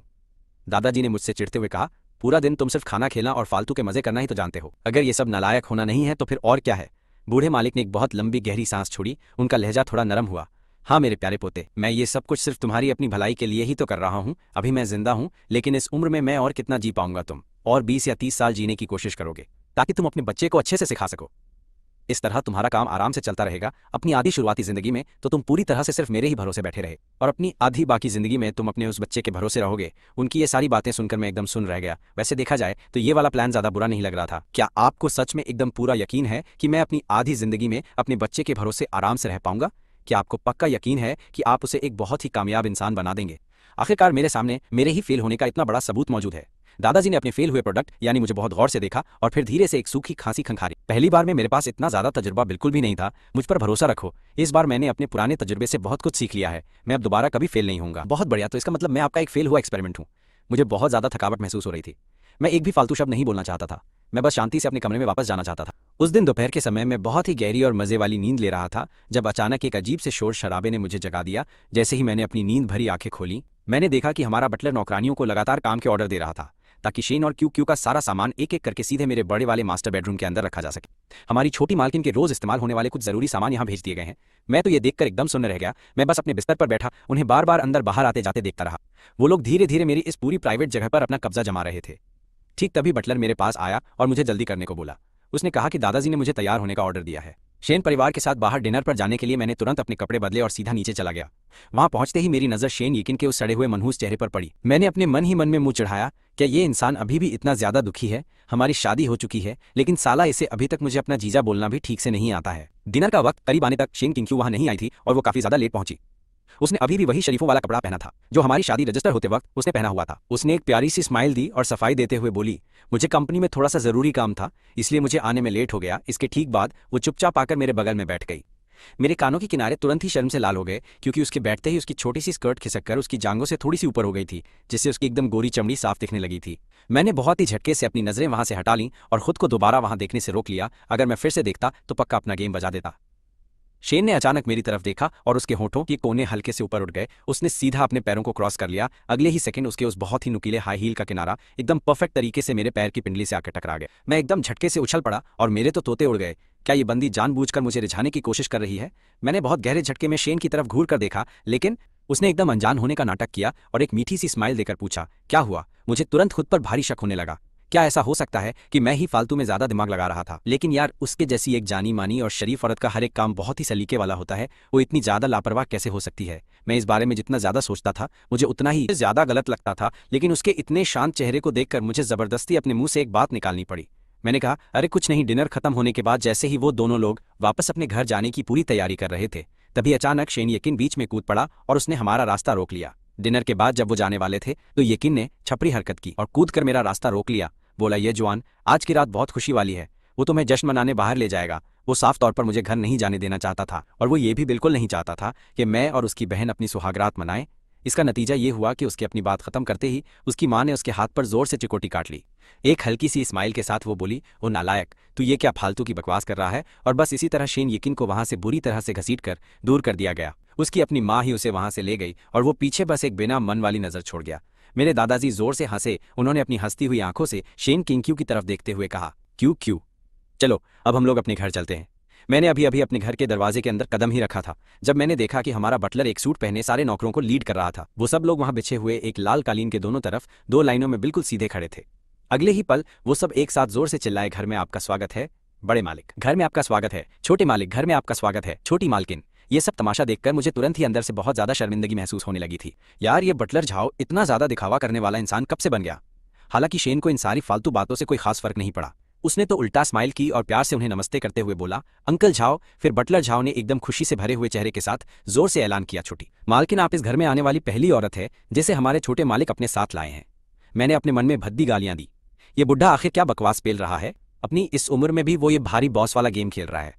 क्या उसे बिल्कुल भी शर्म नहीं आती यार। इसका तो भेजा फ्राई हो चुका है। इसके ठीक बाद एक नौकर शेन किंग को लेकर ऊपर कमरे में चला गया। दादाजी ने मुझे फिर से एक तरफ खींचा और धीरे से बोले, ये जवान, अब तुम्हारी और हमारी प्यारी क्यू की शादी हो चुकी है। तुम बस मेरे लिए एक प्यारा सा परपोता पैदा कर दो, बस इतना काफी है। मेरे साथ ये कॉन्ट्रैक्ट मैरिज वाला झूठा गेम खेलने की कोशिश बिल्कुल मत करना, जहां तुम दोनों बस अपनी अपनी मर्जी का काम करते हो। मैं उनकी ये बात सुनकर चौंक गया। दादाजी को कैसे पता चला कि मैं क्या सोच रहा था? क्या वो कोई माइंड रीडर हैं? इससे पहले कि मैं कोई जवाब दे पाता, दादाजी ने सीधे मुझे 2 भारी ऑप्शन दे दिए। या तो रात में कुछ मिनटों के लिए बच्चा पैदा करने वाला सांड बन जाओ, या फिर चुपचाप कंपनी जाकर 10 घंटे से भी ज्यादा टाइम तक किसी गधे की तरह काम करो। तुम दोनों में से कोई एक चुन लो। मेरा तो दिमाग फट गया। मैं एक जवान लड़का हूँ, पूरी एनर्जी से भरा हुआ। ये सिर्फ कुछ मिनटों का काम कैसे हो सकता है? क्या मैंने तुम्हें कुछ ज्यादा ही समझ लिया है? क्या तुम कुछ मिनट भी नहीं टिक सकते और सिर्फ कुछ सेकंड के मेहमान हो? मैंने बहुत गुस्से में अपने दांत पीस लिए। मैं कम से कम 30 मिनट तक तो आराम से टिक ही सकता हूँ। दादाजी ने एकदम न मानने वाले लुक के साथ पूछा, तुमने अभी तक ये ट्राई ही कहाँ किया है? तुम्हें कैसे पता होगा? मैं इस बात को बिल्कुल झुठला नहीं सका, क्योंकि सच में मैंने कभी ट्राई नहीं किया था। मुझे दांत पीसकर उनकी बात माननी पड़ी। ठीक है, मैं बच्चा पैदा कर लूंगा। मैं घूमा और बहुत गुस्से में पैर पटकते हुए वहां से चला गया। मैंने मन में सोचा, यार ये बस एक बच्चा पैदा करने वाली ही तो बात है। मैं उसे 10-8 बच्चे एक साथ दे दूंगा और उस बुढ़े को काम करा कराकर मार डालूंगा। एकदम फुल गुस्से में भरे हुए मैंने अपने बेडरूम का वो भारी दरवाजा धक्का देकर खोला। मेरा पूरा शरीर उसी जगह पर पत्थर की तरह जम गया। शेन अभी अभी बाथरूम से नहाकर बाहर आई थी। उसने सिर्फ एक बहुत ही पतली सी और बिना आस्तीन वाली छोटी सी नाइटी पहनी हुई थी। उसके लंबे और एकदम गोरे पैर बस वैसे ही पूरी तरह से खुले हुए दिख रहे थे। उस माहौल में उसकी नशीली आंखें मेरी तरफ ही देख रही थीं, जो सच में कतई जहर लग रही थीं। ये सब देखकर मेरा चेहरा तुरंत ही शर्म से लाल हो गया। अब मुझे क्या करना चाहिए? मैं अंदर जाऊं या फिर नहीं? जैसे ही मैं वहां झिझक रहा था, शेन ने मुझसे कुछ नहीं कहा। वो अपने आप ही ड्रेसिंग टेबल के पास चली गई और अपने चेहरे पर क्रीम वगैरह लगाने लगी। आखिर में मुझे एकदम ढीठ बनकर उस कमरे के अंदर अपने कदम रखने ही पड़े और अंदर जाना पड़ा। तभी मेरी नजर कमरे पर पड़ी। पूरा सिस्टम हैंग हो गया। लाल चादर, दीवार पर लाल रंग का खुशी वाला बड़ा सा निशान छपा था। एकदम भौकाल लग रहा था। क्या नजारा है। बिस्तर पर तो गुलाब की पंखुड़ियां भी बिछी थीं। मेरी तो हवा टाइट हो रही थी, लेकिन शेन चिंग क्यों इतनी शांत बैठी थी, जैसे वही इस घर की असली मालकिन हो। कतई जहरबंदी है एकदम। क्या बात, आज हमारी सुहागरात है, फिर भी ये बंदी जरा भी नहीं घबरा रही। लोचा है कुछ तो क्या? ये इसका पहला चांस नहीं है। ये सोचते ही मेरा दिमाग का दही हो गया। दिल को बहुत तगड़ा झटका लगा। किस बात का घमंड है? मैं अभी तक सख्त लौंडा हूं, पर वो नहीं। दादाजी ने मुझे एकदम पवित्र रहने को बोला, पर इसके लिए कोई नियम नहीं बनाया। ये बहुत बड़ा धोखा है। क्या ही दोगलापन है। ये सब सोचकर मैं सोफे पर धड़ाम से बैठ गया और मुंह फुला लिया। अपना मेकअप थोपने के बाद उस बंदी ने देखा कि मैं बिल्कुल चुपचाप बैठा हूं, तो वो खुद आगे आई और उसने मुझसे बात करने की पहल की। वो बोली, क्या तुम नहाने नहीं जा रहे? ये सुनते ही मेरी खोपड़ी सटक गई और मुझे बहुत ही भयानक वाला गुस्सा आ गया। मैंने तेवर दिखाते हुए पलटकर पूछा, क्या तेरा मतलब है कि मैं बहुत गंदा हूं? भैंस की आंख। मैंने तो अभी तक उसकी कोई शिकायत नहीं की, तो इसकी इतनी औकात कैसे हुई कि वो मुझे टोके? उसको जरा भी अंदाजा नहीं था कि मैं इतना ज्यादा भड़क जाऊंगा। वो एक पल के लिए एकदम सन्न रह गई और फिर धीरे से अपना सिर हिलाते हुए बोली, नहीं, मेरा वो मतलब नहीं था यार। उसने थोड़ा दिमाग लगाया और बोली, चलो हम दोनों बैठकर कुछ बात करते हैं। मैंने चिढ़कर कहा, आखिर किस बारे में बात करनी है? मेरा पहले ही भेजा फ्राई हो चुका है। फिर मैंने देखा कि वो उठी और सीधे मेरी तरफ आने लगी। उसकी गोरी और लंबी टांगें मेरी आंखों के सामने मटक रही थीं, कतई जहर लग रही थीं, और मेरा पूरा बदन अचानक से एकदम सुन्न पड़ गया। वो पास आई और मेरे बगल में बैठ गई। उसके जिस्म की वो नशीली महक मेरे अंदर आग लगा रही थी। उसने मेरी आंखों में सीधा देखा और बोली, चलो अब हम शांति से बात करते हैं। तुम कब सोना चाहते हो? ये सुनकर मेरे तो तोते उड़ गए और मेरा दिमाग पूरी तरह से सुन्न होकर एकदम ब्लैंक हो गया था। तभी उस खूबसूरत बंदी का चेहरा अचानक से मेरे एकदम करीब आ गया और मैं घबरा कर पीछे उछल पड़ा। मैं पागलों की तरह उसे घूरता रहा और वो एक बहुत ही कातिलाना सी मुस्कान दे रही थी। उसने बड़े प्यार से मेरे कान में धीरे से फुसफुसाते हुए कहा, क्या हम अब सो सकते हैं? ये सुनते ही मेरा सिस्टम हैंग हो गया। ऐसा लगा जैसे किसी ने मेरी आत्मा ही खींच ली हो। मैं किसी वशीकरण वाले भूत की तरह हाँ बोल पड़ा और अगले ही पल उस बंदी की मुस्कान और गहरी हो गई। उसने सीधा मेरे होठों पर किस कर लिया। मेरी तो आंखें फटी की फटी रह गईं एकदम। क्या हम सोने नहीं वाले थे? ये अचानक मुझे किस क्यों कर रही है? इससे पहले कि मैं कुछ समझ पाता, वो सीधा मेरी गोद में आकर बैठ गई और पूरा माहौल ही बदल गया। उसकी बाहें मेरी गर्दन में लिपटी थीं और किस गहरा होता जा रहा था। पहले तो मैं सुन था, लेकिन बहुत जल्दी एक असली मर्द वाले जुनून ने मुझे वापस इस पूरे गेम में पूरी तरह से एक्टिव कर दिया। मैंने अपना एक हाथ उसकी कमर पर लपेटा और पूरी शिद्दत के साथ उस किस का मजा लेने लगा। और फिर अगले दिन सुबह जब वो उठी तो क्या ही गजब का सीन था। हालांकि कल पूरी रात हम दोनों फुल टू धमाल मचा रहे थे, फिर भी उसकी नींद एकदम टाइम पर खुली। लेकिन जैसे ही उसने हिलने की कोशिश की तो अचानक उसके पूरे बदन में बहुत ही खतरनाक वाला दर्द हुआ। उसने चिढ़कर मुझे देखा, जो कि उसके बिल्कुल बगल में घोड़े बेचकर सो रहा था। पुरानी जांच में लिखा था कि मैं सख्त लौंडा हूं। पहले उसे यकीन नहीं था, लेकिन कल रात के बाद उसे पक्का यकीन हो गया। सच कहूं तो यार, ये उसका भी पहला चांस था। हम दोनों ही एकदम नए खिलाड़ी थे, इसलिए वो पूरा खेल बिल्कुल आसान नहीं था। दर्द के मारे वो रोने भी लगी थी। फिर उसने अपना फोन उठाया और तुरंत एक ब्यूटी पार्लर में अपने लिए एक बढ़िया वाली मसाज बुक करने का मैसेज डाल दिया, वरना उसे लग रहा था कि वो कई दिनों तक ठीक नहीं हो पाएगी। उसके हिलने डुलने से मेरी भी अचानक नींद टूट गई और मैंने नींद के नशे में ही उसे खींचकर अपनी बाहों में भर लिया। उसके बदन की उस गर्मी ने मुझे एकदम सुन्न कर दिया। मैंने अचानक आंखें खोली और सीधा उसकी बर्फ जैसी ठंडी और गुस्से वाली खतरनाक नजरों से मेरी नजरें टकराईं। फिर मैंने नीचे की तरफ देखा, तब जाकर मुझे चमका कि मेरा हाथ अभी भी उसके ऊपर ही रखा हुआ था। शर्म के मारे मेरा पूरा चेहरा लाल हो गया। मैंने बिजली की तेजी से अपना हाथ वापस खींचा। मेरी हिम्मत ही नहीं पड़ रही थी कि मैं उसे देखूं। मुझे समझ नहीं आ रहा था कि क्या बोलूं।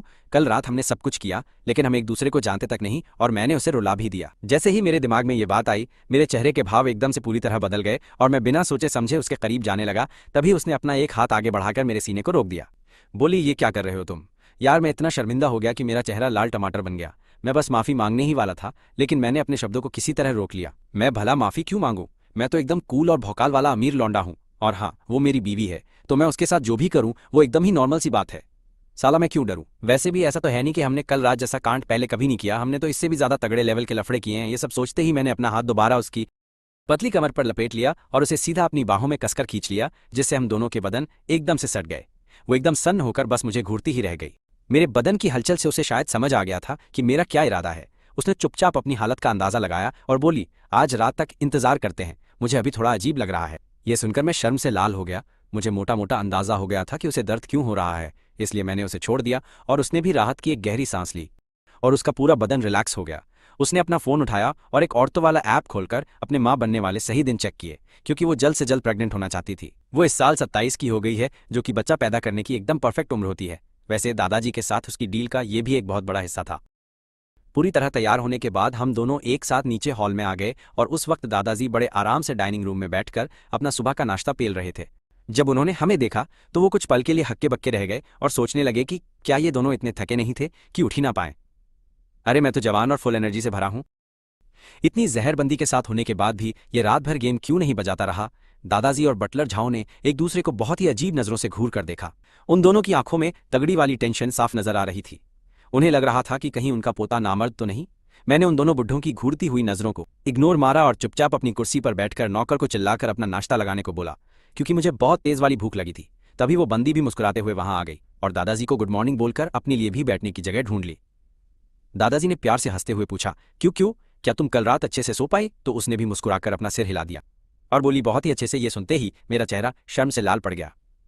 दादाजी ने जब उसके खिले हुए लाल चेहरे को देखा तो उन्हें पक्का यकीन हो गया कि वो सच में मजे से सोई थी। बुढ़ा सोचने लगा, तो फिर मेरा पोता भी फुल मौज में सोया होगा। साला, इनकी तो कट गई, पर मेरी यहाँ बुरी तरह वाट लग गई है। बुढ़े को पता था कि वो इसके लिए अपनी बहू को ताना नहीं मार सकता, क्योंकि वो बंदी समझदार है उसने, और मेरी बीवी ने तो ये बात शुरू से ही एकदम साफ कर रखी थी। तभी अचानक दादाजी ने मुझे घूर कर देखा। उन्हें पक्का ऐसा ही लग रहा होगा कि मैं उनसे इस बात पर नाराज हूं कि उन्होंने जबरदस्ती मेरी शादी इस बंदी से करा दी, और इसी वजह से मैंने अपनी बगावत दिखाने के चक्कर में कल रात अपनी बीवी को छुआ तक नहीं। यार, बिना किसी बात के मुझे घूरा जा रहा था। मैंने भी एकदम चकरा कर उस बुढ़े को देखा।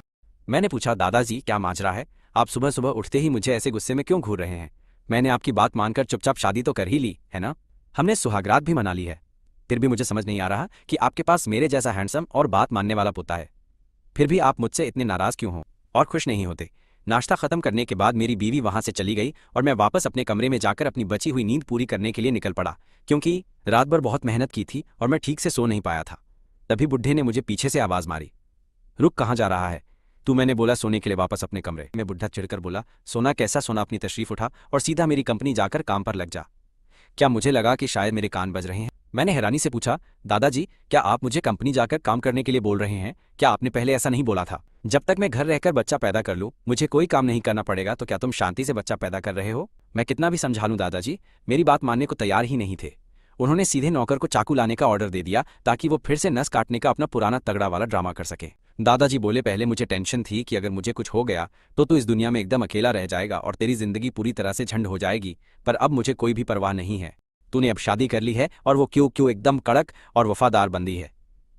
अगर मैं सच में टपक भी गया तो मुझे पूरा यकीन है कि वो तेरा अच्छे से ध्यान रखेगी और इसी कई कंपनी का पूरा सिस्टम भी संभाल लेगी। अब मैं एकदम शांति से ऊपर जा सकता हूँ बिना किसी टेंशन के। वो चिल्लाए, उठ जाओ, जल्दी से सबसे धारदार चाकू लेकर आओ। मैंने उस बुढ़े मास्टर को देखा और गुस्से में अपने दांत पीस लिए। साला ये कतई जहर नौटंकी है। मैं मान गया कि मैं गधे की तरह काम करूंगा, दिन में मजदूर और रात में बिस्तर पर एकदम हार्ड सांड बनकर अपनी पूरी ड्यूटी निभाऊंगा। किसी न किसी दिन मैं इस भसड़ में पक्का काम करते करते टपक जाऊंगा। ये सुनकर दादाजी ने मजे लेते हुए अपना सिर हिलाया और उनकी आंखें चमकी। गुरु, वो बोले, बिल्कुल सही, जब कोई लौंडा शादी कर लेता है तो उसे अपने काम की याद आ ही जाती है। पहले तो तू किसी भी कीमत पर काम नहीं करता, अब शादी के बाद थोड़ा सा डराया तो सीधा काम करने के लिए मान गया। मैंने हार मानकर अपने कपड़े बदले और एकदम चुपचाप दादाजी के पीछे पीछे अपनी उस कंपनी की तरफ निकल पड़ा। उन्होंने मुझे ज्ञान दिया कि मैं सबसे निचले लेवल से शुरुआत करूं और करीब 2-3 साल तक वहीं पर रगड़कर काम सीखूं, ताकि मुझे हर एक चीज अच्छे से समझ आ जाए और हर डिपार्टमेंट में कुछ महीने बिताकर वहां का सारा खेल समझ लूं। जमीनी हकीकत को जानकर ही तुम इस पूरे गेम को अपने कंट्रोल में ले सकते हो, ये उनका कहना था। खैर, मैं दादाजी के साथ काम खत्म करके घर वापस आया था। अभी मेरे पिछवाड़े ने कुर्सी को ठीक से गर्म भी नहीं किया था कि तभी नौकर ने मुझे एक बहुत ही जोरदार झटका दिया। उसने बताया कि मेरी नई नवेली बीवी शेन किंग क्यू फिर से किसी बिजनेस ट्रिप पर बाहर चली गई है। भाई, मुझे लगा नहीं था कि वो अपने काम को लेकर इतनी पागल होगी कि हनीमून छोड़कर काम पे निकल जाएगी। चलो अच्छा है, मुझे तो फुलटू धमाल करने का टाइम मिल गया। अभी मैं इस सदमे से बाहर भी नहीं आया था कि दादाजी की खुखार नजरों ने मेरा सिस्टम हैंग कर दिया। मेरी हवा टाइट हुई। मैंने पूछा, आप मुझे ऐसे क्यों घूर रहे हो? वो गुस्से में बोले, क्या तुझे खुद नहीं पता? ईमानदारी से बता, क्या कल रात बिस्तर पर तेरी परफॉर्मेंस एकदम 2 कौड़ी की थी? सच सच बताना मुझे, एकदम छपरी। मेरा चेहरा शर्म से सूअर की तरह लाल हो गया। मैं जोर से चिल्लाया कि ऐसा किसने कहा, लेकिन दादाजी को लगा कि मेरी पोल खुल चुकी है और मैं बस अपनी भड़ास निकाल रहा। उन्होंने कहा, क्या ये भी बताने वाली बात है? अगर तू सच में इतना बड़ा खिलाड़ी होता तो क्या वो शादी के तुरंत बाद ही ट्रिप पर निकल जाती? वो पक्का तुझसे बचकर दूर भाग रही है। मैंने दांत पीसते हुए जवाब दिया कि वो अपने काम में बिजी है, इसका मेरी उस परफॉर्मेंस और मेरे हार्ड होने या ना होने से क्या लेना देना है भला। दादाजी को बिल्कुल यकीन नहीं हुआ। वो बोले कि पहले या बाद में बिजी नहीं थी, बस सुहागरात के बाद ही बिजी हो गई। अगर तूने उसे बिस्तर पर जन्नत दिखाई होती तो क्या वो चली जाती? जरा खुद को उसकी जगह पर रख कर सोच, क्या तू ऐसे मजे के बाद उसे छोड़कर किसी काम पर जाता? इस सीधे सवाल ने तो मेरी बोलती ही बंद कर दी यार। हालांकि मुझे उससे कोई प्यार व्यार नहीं है, लेकिन ये मानना पड़ेगा कि कल रात का वो कड़क मजा कुछ ऐसा था जिसे सोचकर ही मेरा दिल गार्डन गार्डन हो जाता है। सच में बॉस, मुझे खुद पर ही शक होने लगा कि क्या उसका बिजनेस ट्रिप पर जाना सिर्फ उस काम से बचने का कोई बहाना तो नहीं था? कहीं मेरा पोपट तो नहीं बन गया? मुझे याद आया कि कल रात वो कैसे बारिश की तरह बुरी तरह रो रही थी। मुझे लगा था वो खुशी के आंसू हैं, पर क्या उसे मेरी वजह से बहुत तेज दर्द हो रहा था यार? मैं अपने आइए परिवार का सबसे महान और बड़ा लौंडा हूं, लेकिन इस समय मुझे अपने ऊपर एक बहुत ही गंदा शक पैदा हो रहा था कि कहीं मेरा गेम बच तो नहीं गया। मुझे अपनी जिंदगी पर ऐसा शक करते हुए देखकर दादाजी को बहुत ही ज्यादा सुकून मिल रहा था कि आखिर उन्होंने मेरा पोपट बना ही दिया। वो बोले, इस बार मैंने तुझे एकदम सही सबक सिखा दिया है। उधर मेरा कट गया था और तभी मुझे मेरे उन नल्ले दोस्तों ने शराब पीने के लिए बाहर बुला लिया था। मैं बाई लोंगियों के उन छपरी दोस्तों के साथ अपना दुख भूलने के लिए शराब पीने गया, पर किसे पता था कि मेरी पनौती मुझे वहां भी एक पतली गली में जाकर मिल जाएगी यार। मैं जैसे ही कमरे के अंदर घुसा, मेरी टक्कर सीधे मेरे साले शेन ये चेन से हो गई। उस डेढ़ शाणे ने जैसे ही मुझे वहां पर देखा, उसकी आंखें एकदम से तनसी गईं। सबके सामने उसने मेरी बेइज्जती करते हुए मुझे हॉल के एक कोने में खींच लिया और एकदम खूंखार तरीके से मुझसे सवाल जवाब भी करने लग गया था। वो बोला, शादी के अगले ही दिन तू मेरी बहन को एक खाली कमरे में अकेला छोड़कर यहाँ बाहर मजे करने आ गया है। क्या तू सच में उसके लायक है भी या नहीं बे? मैंने एकदम मासूमियत से कहा कि भाई, तेरी बहन खुद पहले ट्रिप पर गई है। मेरी बात सुनकर उसका गला भर आया, लेकिन फिर वो तुरंत ही एकदम गुंडे वाले एटीट्यूड में आकर बोला कि सुन, क्या मेरी बहन ट्रिप पर है तो तू बाहर जाकर लौंडियाबाजी करेगा? एक शादीशुदा आदमी को अपनी औकात और जिम्मेदारियों का थोड़ा तो पता होना ही चाहिए ना, साले ढक्कन इंसान। तेरी बहन ने कहा था कि मैं जो चाहूं कर सकता हूं। मुझे सुहागरात पर ही धोखा मिला, तो क्या मैं अपना दुख कम करने के लिए दारू भी नहीं पी सकता? इस बार उसकी बोलती एकदम बंद हो गई थी। सच में अगर उसकी बीवी भी उसे ऐसे ही छोड़ देती तो वो शायद मुझसे भी ज्यादा रोता और बवाल मचाकर रख देता। लेकिन फिर उसने अपनी आंखें घुमाई और एकदम शक भरी नजरों से मुझे देखने लगा। क्या तूने कोई ऐसा कांड किया है जिससे मेरी बहन परेशान हो गई हो? सच सच बता, वरना मेरी बहन कभी ऐसा नहीं करती। वो बहुत संस्कारी है। ये सुनकर मेरे तो तोते उड़ गए। क्या ये सब इसलिए है क्योंकि कल रात बिस्तर पर मैंने उसका बुरा हाल किया था? वो रो रही थी, भीख मांग रही थी, लेकिन मैं रुका ही नहीं, पर बाहर से मुझे शांत रहने का नाटक करना पड़ा। मैंने कहा कि मैं भला क्या कर सकता हूँ भाई? अगर तुझे मुझ पर भरोसा नहीं है तो जा और खुद अपनी बहन से पूछ ले। मुझे पक्का यकीन था कि बिस्तर वाली वो बातें वो अपने सगे भाई को तो कभी भी नहीं बताने वाली है। हम एक दूसरे को इतने सालों से जानते हैं, क्या तुझे सच में लगता है कि मैं ऐसा घटिया आदमी हूं जो औरतों को सताए? मेरी इस इमोशनल और भौकाल वाली एक्टिंग ने शेन का पूरी तरह से गेम बजा दिया और वो बेवकूफ बन गया, क्योंकि उसकी नजरों में मैं बिल्कुल भी ऐसा खराब सा इंसान तो नहीं ही हूं जो किसी लड़की को परेशान करने वाला नीच इंसान हो। और वैसे भी उसकी बहन कोई ऐसी वैसी सीधी सादी फट्टू तो बिल्कुल भी नहीं है। हालांकि हमारी वो गलतफहमी दूर हो गई थी, लेकिन मेरी शराब पीने की पूरी वाइब खराब हो गई। पूरे टाइम शेन मुझे ऐसे घूर रहा था जैसे मैं उसके घर से कोई मक्खन चोर बनकर आया ही हूं। मैं एकदम लूजर की तरह रात 11 बजे से पहले ही घर वापस आ गया ताकि अपने उस खाली सुहागरात वाले कमरे की चौकीदारी कर सकूं। मेरी जिंदगी झंड है। मेरे कंबल पर अभी भी उसकी वो भीनी भीनी खुशबू आ रही थी जो मुझे पागल कर रही थी। उस पूरी रात मेरी नींद एकदम हराम हो गई। मेरा तो भेजा फ्राई था। मेरे सपनों में बस वही सुहागरात का सीन चल रहा था जहां वो रोकर मुझसे भीख मांग रही थी, जिसकी वजह से अगले दिन उठते ही मैं ठंडे पानी से नहाने के लिए बाथरूम भागा था। जब मैं एकदम मरे हुए इंसान की तरह अपनी प्यासी और उदास शक्ल लेकर सीढ़ियों से नीचे उतरा तो वहां दादाजी बैठे हुए मेरा इंतजार कर रहे थे। उन्होंने एक नजर में ही मेरी हालत को स्कैन कर लिया। तेरी बीवी को गए हुए एक दिन भी नहीं हुआ और तेरी हवस अभी से जाग रही है। मैं तुरंत चिढ़ गया और भड़क उठा। दादाजी, आप ये क्या फालतू की बकवास कर रहे हो? उस बूढ़े इंसान को तो बस मजे लेने का ही शौक है। उन्हें आग लगाने से डर नहीं लगता। अगर तुझे उसकी याद आ रही है तो कॉल कर और उससे बोल दे कि जल्दी वापस आ जाए। एक पति और पत्नी के बीच अपनी इज्जत बचाने का क्या ही मतलब है? भाई, मैंने गुस्से में अपना कटोरा और चम्मच वहीं जोर से पटक दिया और वहां से सीधा बाहर निकल गया। लेकिन सच कहूं तो उस पल अंदर ही अंदर मुझे बहुत अकेला महसूस हो रहा था। यार, एक कॉल ही तो करना था। ऐसा नहीं था कि मैं कॉल नहीं करना चाहता था। बात यह है कि मेरे पास मेरी नई बीवी का नंबर ही नहीं था और बस ऐसे ही शेन यीचिन, मेरी वो कतई जहर पत्नी, पूरे 7 दिनों तक गायब रही। और फिर 7वें दिन की शाम को अचानक वो हमारे परिवार के साथ डिनर की टेबल पर टपक पड़ी। क्या ही कांड है यार। ऐसा लग रहा था जैसे ये घर उसके लिए कोई धर्मशाला हो जहां वो कभी भी आ जा सकती है। उसे मेरे दादाजी के साथ मजे से हंसते हुए बात करते देखकर मेरा तो दिमाग का दही हो गया। वो मुझे अनदेखा कर रही थी जो मुझसे बर्दाश्त नहीं हुआ। मैं अपने बर्तन वहीं पटक कर वापस सीधा अपने कमरे में आ गया। मेरी खोपड़ी सटक गई। मेरे पीछे से दादाजी की आवाज आई कि ये जवान बहुत उदास है और तुम्हें उसे प्यार से मनाना चाहिए। मैं अपने बेडरूम के उस सोफे पर जाकर बहुत ही शांति से बैठ गया था। मैं झूठा गेम खेलने का नाटक करने लगा, लेकिन सच कहूं तो दिल में मैं उसके जवाब का इंतजार कर रहा था। पर कमरे के अंदर आने के बाद उसने एक भी शब्द नहीं कहा और वो सीधे बाथरूम में घुस गई। जैसे ही मुझे अंदर से बहुत भारी निराशा और गहरा दुख महसूस होने लगा था। यार, मुझे लगा कि अमीर घराने की इस शादी में प्यार नाम की कोई भी चीज नहीं है। तभी बाथरूम का दरवाजा खुला। वो एक बहुत ही पतली और जालीदार नाइटी पहनकर बाहर निकल आई। उसके एकदम गीले बाल उसके कंधों पर गिरे हुए थे। उस कातिलाना नजारे ने तुरंत मेरा सख्त लौंडा पिघला दिया। वो मुझसे बहुत प्यार से बोली, क्या तुम्हें सोना है? ये सुनते ही मेरा दिमाग पूरी तरह सुन पड़ गया। क्या सोने का मतलब सिर्फ रजाई में बातें करना था या फिर सुहागरात जैसा कुछ खास? इस पूरे हफ्ते उसके ख्यालों से बचने के लिए मैंने छुपकर अपने न जाने कितने गंदे कच्छों को धोया था। अब जबकि वो कतई जहर लड़की सच में मेरे एकदम ठीक सामने आकर खड़ी हुई थी, मैं अपनी भावनाओं पर बिल्कुल भी काबू नहीं कर पाया। मैंने झटके से बोला, हाँ, मुझे सोना है। मुझे बहुत डर था कि अगर मैंने देरी की तो वो पक्का अपना मन बदल लेगी और भारी पोपट होगा। लेकिन अपने फालतू के एटीट्यूड को बचाने के लिए मैंने एक और बहुत ही कड़वी और चुभने वाली बात कह दी। तुम कुछ भी गलत मत समझना। मैं तुम्हारे साथ इसलिए नहीं सोना चाहता हूँ क्योंकि मैं तुम्हें पसंद करता हूँ, बल्कि सिर्फ इसलिए क्योंकि मेरे दादाजी को एक परपोता चाहिए। मैं तो बस अपना काम पूरा कर रहा हूँ। लेकिन हैरानी की बात यह थी कि शेन को बिल्कुल भी गुस्सा नहीं आया, बल्कि उसने बहुत ही शांति से अपना सिर हिलाया।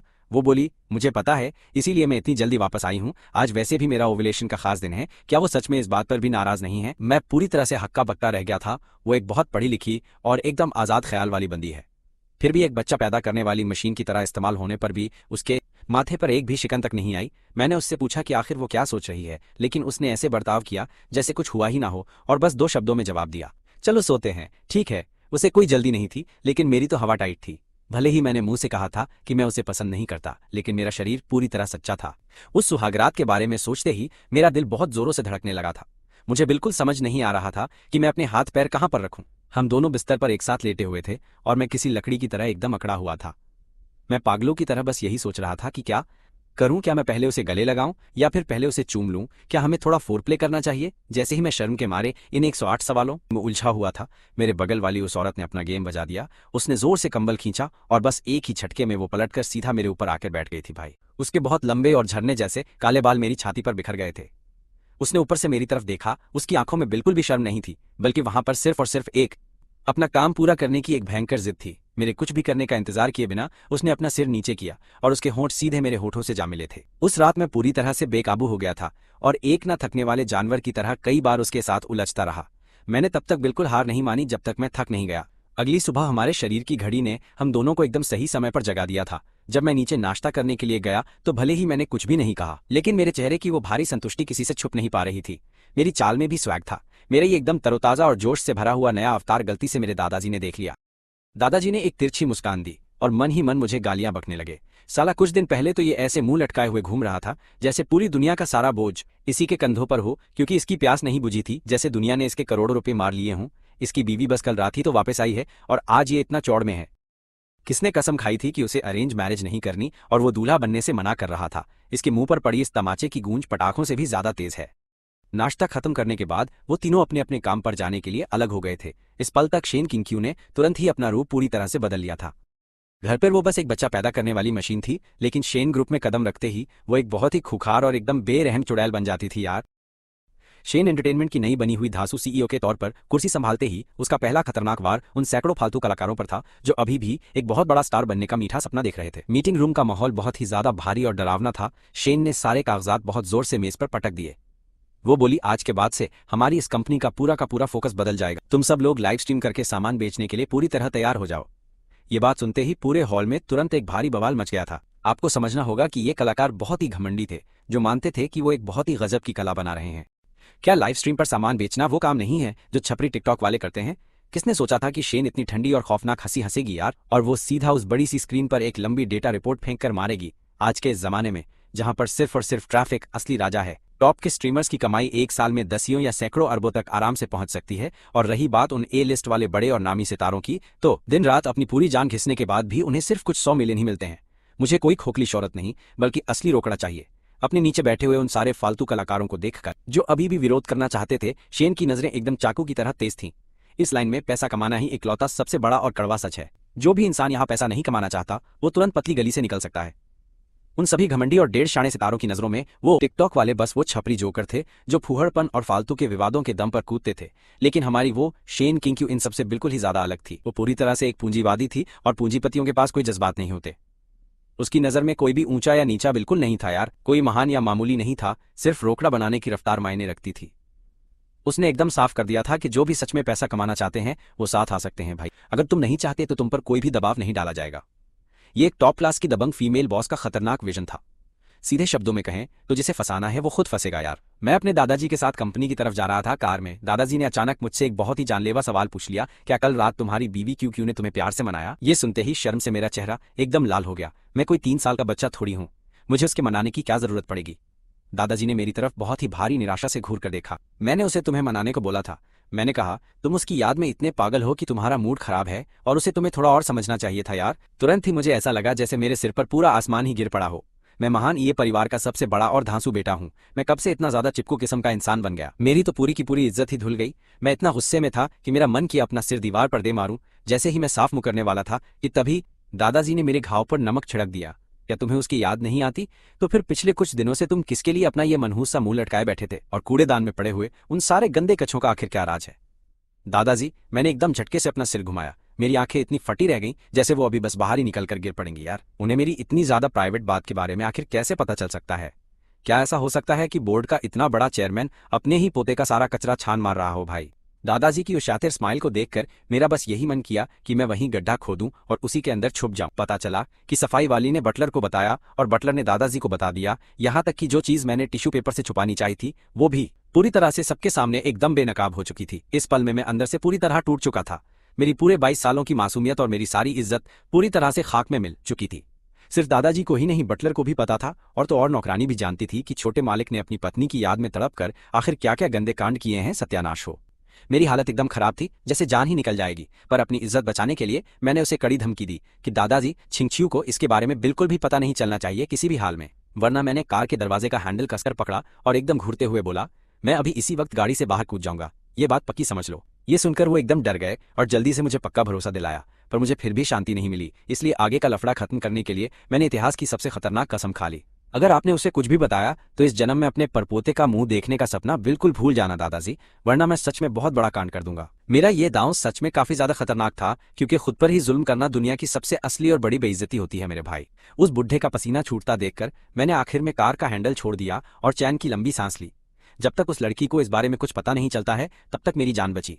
मैं अपना सख्त लौंडा वाला एटीट्यूड आराम से बनाए रख सकता हूँ, और उधर वो बेखबर लड़की पूरे ध्यान से अपने काम और करियर के पीछे पागलों की तरह भाग रही थी यार। उसने अपनी कंपनी को सबसे ज्यादा पैसा कमाकर देने वाले शी छांगशुन के साथ एक तगड़ी मीटिंग सेट की थी। वैसे तो वो बंदा बस फालतू के छपरी ड्रामे करके ही फेमस ही हुआ था, पर उसकी नज़र में ऐसा कोई इंसान नहीं था जिससे वो अपने फायदे के लिए जमकर पैसा ना निकाल सके।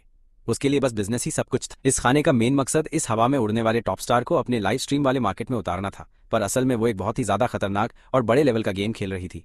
वो सिर्फ इतना नहीं चाहती थी कि वो कभी कभार आके थोड़ा बहुत सामान बेचे, बल्कि वो स्टार का पूरा इस्तेमाल करके अपनी कंपनी के नए स्नैक्स को पूरी दुनिया में एकदम भौकाल के साथ प्रमोट करना चाहती थी। वो पहली बार इस बड़े सुपरस्टार से मिल रही थी। सच कहूं तो इस लौंडे के पास नखरे दिखाने और हवा में उड़ने का पूरा पूरा सॉलिड कारण था। ठंडी खौफनाक नजरें, चमकती हुई ईयरिंग और एकदम कड़क सफेद बाल।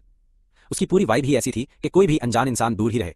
उसने सोचा था कि ये डील पक्का एक बहुत ही तगड़ी भसड़ होने वाली है। उसने खुद को एक लंबी और दिमाग खराब करने वाली बहस के लिए पूरी तरह तैयार कर लिया था। लेकिन जब उसने अपनी बात एकदम आराम से उसके सामने रखी तो इस सुपरस्टार ने, जिसके बारे में अफवाह थी कि उसका गुस्सा एकदम रापचिक है और वो छोटी सी बात पर भी रायता फैला देता है, उसने बिना कुछ नाटक किए एकदम मजे में हाँ में अपना सिर हिला दिया और बोला, ठीक है, बाकी सारी बातें मेरे एजेंट के साथ कर लेना। ये देखकर वो तो वहीं की वहीं एकदम सुन पड़ गई कि क्या इस बंदे ने इतनी आसानी से कैसे हाँ कर दी यार। सच क्या मार्केट में ऐसी अफवाह नहीं थी कि इसे मनाना नामुमकिन है? ये कहाँ से मुश्किल लग रहा है?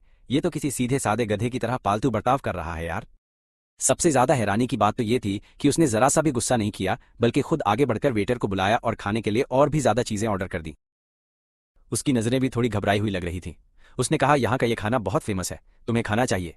उसके हल्के लाल होते हुए कानों को देखकर मेरी बंदी के दिमाग का पूरा दही हो गया था और वो सोच में पड़ गई कि क्या ये स्टार उसे इंप्रेस करने की कोशिश कर रहा है। ठीक उसी समय मैं और दादाजी अपनी मीटिंग खत्म करके वहीं से बाहर निकल रहे थे कि हमारी नजर अचानक से उस पर पड़ी जो उस स्टार के साथ मजे से खा रही थी।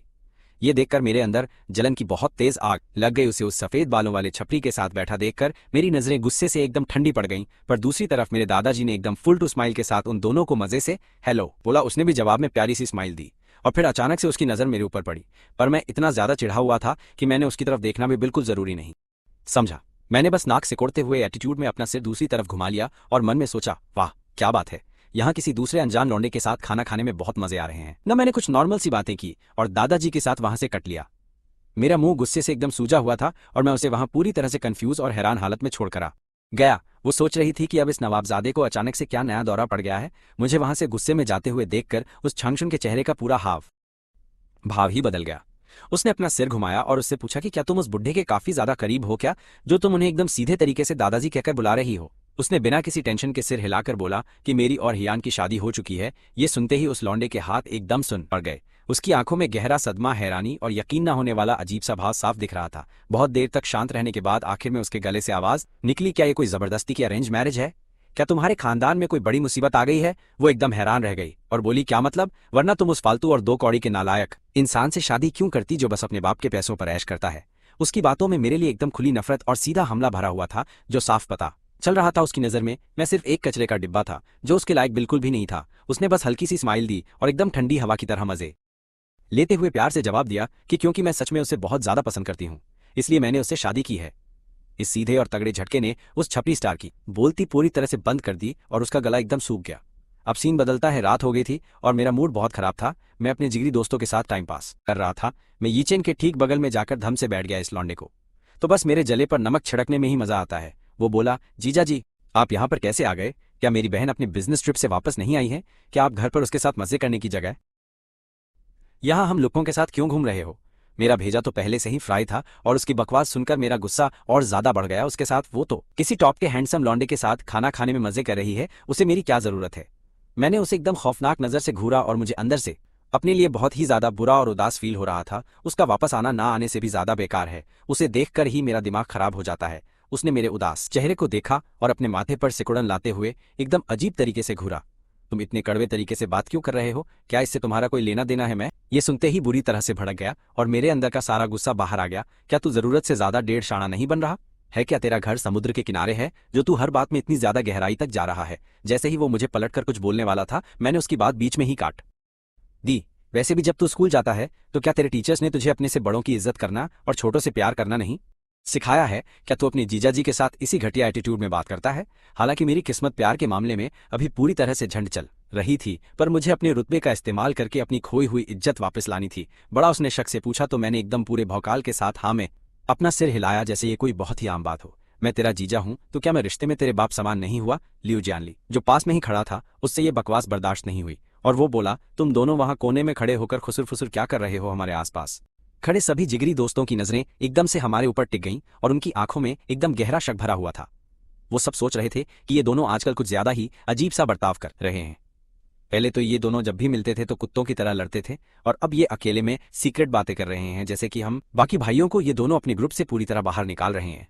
वो कुछ समझाने के लिए अपना मुंह खोलने ही वाला था कि तभी मैंने अपनी पीठ को एकदम सीधा किया और उसके कुछ भी बोलने से पहले ही बोला, अरे कोई बात नहीं है, मैं तो बस इस नालायक को जिंदगी का एक सबक सिखा रहा था। ये सुनकर पूरा ग्रुप जोर से हंसने लगा। उसे सबक सिखा रहा है? भाई तू उसे कैसे सबक सिखा सकता है? मैंने बिना हंसे एकदम सीरियस होकर झूठ बोला, मैं इसे सिखा रहा था कि एक इंसान को हमेशा ये पता होना चाहिए कि अपने से बड़ों की इज्जत कैसे करते हैं। जियानली इतना जोर से हंसा कि उसकी आंखों से पानी आ गया। इस कमरे में तुमसे बड़ा कौन है बे? क्या हम सब एक साथ बचपन से नंगे नहीं घूमे हैं क्या? तू किससे चाहता है कि वो झुककर तेरी इज्जत करे? अरे मेरी और किसकी? मैंने अपनी नाक की तरफ इशारा करते हुए इतने घमंड में बोला कि किसी को भी तेज गुस्सा आ जाए। मैं इसका बड़ा हूं। सब लोग और भी ज्यादा जोर से हंसने लगे। तू किस एंगल से इसका बड़ा लगता है बे हियान? तेरी इतनी हिम्मत कि तू उसका फायदा उठाए। ध्यान से सबने मजे लिए और तमाशा देखने लगे। ये चैन, क्या तू सच में ये सह लेगा? वो तेरे सिर पर चढ़ रहा है, तू उसका गेम नहीं बजाएगा? वैसे भी सबको पता था कि वो अपनी बहन के लिए एकदम पागल। जो भी उसकी बहन का फायदा उठाने की कोशिश करता वो अपनी मौत बुलाता। लेकिन अगले ही पल सबकी मुस्कान गायब हो गई, क्योंकि शेन वहां एकदम शांत बैठा था। हालांकि उसका चेहरा गुस्से से बर्तन के पेंदे की तरह एकदम काला पड़ गया था, लेकिन उसने कोई भी एक्शन नहीं लिया। वहां का माहौल अचानक से एकदम शांत और खौफनाक मौत जैसा हो गया था। मैंने फुल भौकाल में अपना सिर थोड़ा ऊपर उठाया और मेरी वो घमंडी नजरें उस पूरे कमरे में घूम रही थीं। वहां खड़े सभी लोगों को मेरी वाइब एकदम अलग नजर आई। मेरे दिल के अंदर तो एक अलग ही खुराफाती गणित चल रहा था। क्या उसकी औकात है मुझ पर हाथ उठाने की? अगर उसने मेरे एक भी बाल को छुआ तो मैं सीधा जाकर किंक्यू से उसकी चुगली कर दूंगा। मेरे उस छपरी और घमंड से जीते हुए चेहरे को देखकर और फिर शेन को गुस्से में बुरी तरह से घुटता हुआ देखकर जियानली तो एकदम सदमे में चला गया। उसका जबड़ा नीचे गिर गया था। वो बेबस होकर बोला, भैंस की आंख। शेन का ऐसा भयंकर और खतरनाक गुस्सा भी कभी इतनी आसानी से एकदम शांत किया जा सकता है क्या? इसका तो बस एक ही मतलब था कि मेरी बात 100% सच थी। मैं ही उसका असली जीजा हूं। ये सब कैसे मुमकिन है? ऐसा सोचते हुए उस जियानली ने मुझे एकदम बहुत ही ज्यादा हैरानी से घूर कर देखा। वो बोला, तुम किंक्यू के साथ कैसे सेट हो गए बे? ये तो एकदम किसी सपने जैसा लग रहा है। मुझे तो बिल्कुल यकीन नहीं हो रहा कि ऐसा हुआ है। एक तरफ वो एकदम कड़क और फैसले लेने वाली बॉस लेडी है जिसका अपना बहुत तगड़ा और शानदार सा करियर सेट है, और दूसरी तरफ तू एक नंबर का लुक्खा आशिक और एकदम नल्ला इंसान है। इन दोनों को साथ रखना ऐसा है जैसे आग और पानी का मेल। दोनों की वाइब एकदम अलग है। ये बहुत अजीब। सबकी इस हैरानी को देखकर मैंने एकदम शांति से अपनी एक उंगली उठाई और हिलाते हुए बोला, मुझे तुम सबको थोड़ा सा ठीक करने दो। हम दोनों सिर्फ साथ ही नहीं है बल्कि हमारी बाकायदा शादी हो चुकी है। ये सुनते ही वहां खड़े सभी लोगों की हवा टाइट हो गई। शेन काफी देर तक एकदम सुन रहने के बाद बड़ी ही मुश्किल से हकलाते हुए बोला, धत तेरी की ये क्या कांड हो रहा है? मेरी वो देवी जैसी खूबसूरत परी बहन किंक्यू ने ऐसे ही अचानक से शादी कर ली। मुझे तो अभी भी कोई यकीन नहीं हो रहा है, और वो भी तेरे जैसे नीच इंसान से। अगर तेरे जैसे एक नल्ले को वो इतनी आसानी से मिल सकती है तो मुझे क्यों नहीं? मैंने अपना भौकाल दिखाते हुए अपने कंधे उचकाए और आराम से कहा, यह सब हमारे परिवार के बड़े लोगों ने तय किया था। यह बस एक बिजनेस डील वाली शादी है। ये सुनते ही सबसे पहले जियानली का दिल टूटा। वो रोकर बोला, अगर ये यीचुआन इसके लायक हो सकता है तो मैं क्यों नहीं? शी जिशिंग भी बेचैन होकर बोला, और मेरा क्या, मैं भी तो अच्छा हूं उनकी नजरों में। किंक्यू एक ऐसी हस्ती थी जिसे वो लोग सिर्फ एक खूबसूरत परी की तरह ही देखते थे। पहले उन्हें अपनी कोई औकात नहीं लगती थी, इसलिए कभी हिम्मत नहीं की, पर मेरे जैसे एक ढक्कन इंसान को उसे इतनी आसानी से पाता देखकर उन्हें भी अपने अंदर एक उम्मीद जगी कि वो भी ऐसा कर सकते हैं। आखिर हम किंक्यू की बात कर रहे हैं, जो एकदम समझदार, तेज दिमाग वाली और बहुत ही ज्यादा दिलदार बंदी है, और बचपन से ही वो उनकी बड़ी बहन जैसी रही है। भविष्य में किसी अनजान सी अमीर लड़की से शादी करने की बजाय किंक्यू से शादी करना तो एकदम लॉटरी लगने जैसा है, और ये किसी बड़े जैकपॉट से कम नहीं है। और वैसे भी वो बचपन से ही लोगों का बहुत अच्छा ध्यान रखती है। अगर उनकी सच में शादी हो गई तो वो पक्का अपने पति को हमेशा आसमान पर ही बिठा कर रखेगी। इन भूखे भेड़ियों की इतनी बड़ी भीड़ को देखकर शेन के चेहरे पर एकदम बेचारी और पूरी तरह से बेबस सी लाचारी साफ नजर आ रही थी। वो बहुत परेशान था और बोला, सत्यानाश, मुझे भी ये बात हाल ही में पता चली है। उसने मुझे नफरत से घूरा। क्या तुम्हें लगता है कि ये सारा कांड होता? अगर उसे पहले ही पता होता तो वो कोई भी भारी भसड़ मचाकर ये फालतू शादी पक्का ही एकदम तोड़ देता। वो मेरे जैसे एक सुअर को, अपने परिवार के बगीचे की सबसे कीमती गोभी को, बिल्कुल भी खराब नहीं करने देता अपने जिगरी दोस्तों का। ये टूटा हुआ दिल देखकर मेरे अंदर घमंड और दुख दोनों की एक अजीब सी वाई पैदा हो रही थी। यार घमंड इसलिए क्योंकि जिस देवी के ये लोग दिन रात सपने देखते थे वो अब कानूनी रूप से सिर्फ मेरी बीवी है। और दुख इसलिए कि क्या मैं सच में इतना ही ज्यादा घटिया और खराब इंसान हूं कि कोई भी मुझे उसके लायक नहीं समझ रहा है। शेन का मुझसे चिढ़ना तो समझ आता है, आखिर वो उसका सगा भाई है, लेकिन ये शी जिशिंग और जियानली किस औकात से सोच रहे हैं कि मैं किंग क्यू के बिल्कुल भी लायक नहीं हूं। ये परिवार का वारिस होने के नाते मेरे पास पैसा और एकदम कातिलाना लुक्स दोनों हैं। बाहर निकलूंगा तो हजारों लड़कियां मुझ पर बहुत ही आसानी से लट्टू हो जाएंगी, लेकिन इन नल्ले दोस्तों की वजह से आज मुझे खुद पर ही गहरा शक हो रहा है। धत्त तेरी की, उस किंग क्यू में ऐसा क्या खास है? मैंने खुद से बड़बड़ाते हुए कहा, क्या वो बाकी औरतों से बस थोड़ी सी ही ज्यादा सुंदर है, थोड़ी ज्यादा होशियार और उसका फिगर भी थोड़ा सा ही ज्यादा कड़क है? बस इतनी सी तो बात है, ऐसा तो नहीं है कि वो स्वर्ग से उतरी कोई अप्सरा है। मेरा ये फालतू घमंड और दिखावा देखकर जियानली अंदर ही अंदर बुरी तरह जल गया और उसने तुरंत मेरी भारी बेइज्जत कर दी। वो बोला, तुम इतना क्यों उड़ रहे हो? क्या ये बिना प्यार वाली सिर्फ एक बिजनेस डील नहीं है? मुझे भी ऐसी ही शादी चाहिए। मैंने कभी किसी बड़ी औरत के बारे में बिल्कुल नहीं सोचा, लेकिन अगर वो किंग क्यू है तो मैं सच में उसके लिए एकदम राजी हूँ। अपने जिगरी दोस्तों की इस जली कटी आवाज को सुनकर मैं जोर से हंसा और मेरी आंखों में उनके लिए एकदम नीच वाली बेइज्जती भरी हुई थी। मैंने कहा, तुम ढक्कन लोग जानते ही क्या हो?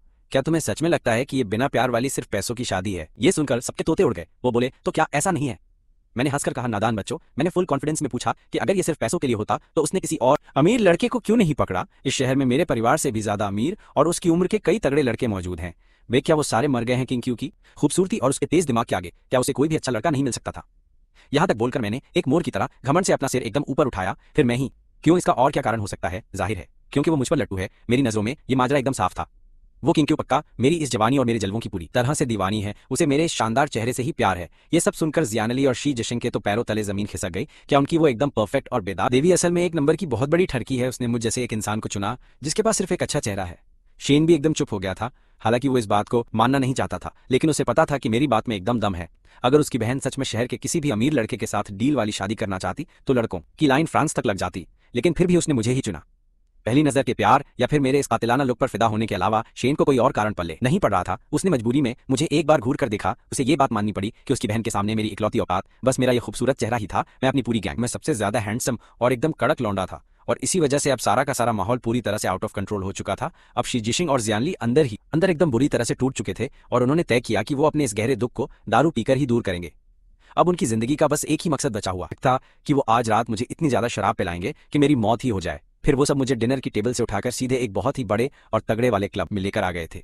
वहां का माहौल बहुत ही ज्यादा शानदार और कड़क था। हम सब वहां मजे कर रहे थे कि तभी वहां पर अचानक बाई लोंगियो ने कुछ रोकने की पूरी कोशिश की थी, और वो चाहता था कि ये सब फालतू का नाटक और ये भसड़ अब इसी वक्त एकदम पूरी तरह से बंद हो जाए ताकि हम आराम से बैठकर अपना काम कर सकें। लेकिन वहां किसी ने उसकी एक बात भी नहीं सुनी और वो सब अपने दुख में डूबकर बस अंधाधुंध शराब गटकते ही जा रहे थे, जैसे उनका आज ही एकदम से मोए हो गया था और उनके सारे सपने चकनाचूर हो चुके थे। वो बस मुझे अपना सबसे बड़ा दुश्मन मानकर घूर रहे थे और मुझे शराब पर शराब पिलाने की पूरी प्लानिंग कर चुके थे। यार, मेरा दिमाग पूरी तरह से सुन्न हो चुका था और मुझे कुछ भी पल्ले नहीं पड़ रहा था कि मैं इस स्यापे से बाहर कैसे निकलूं। मेरी तो एकदम वॉट लग चुकी थी। सच में मुझे लग रहा था कि आज तो ये लोग पक्का मेरी जान लेकर ही मानेंगे और किंग क्यू को मेरी लाश ही नसीब होगी।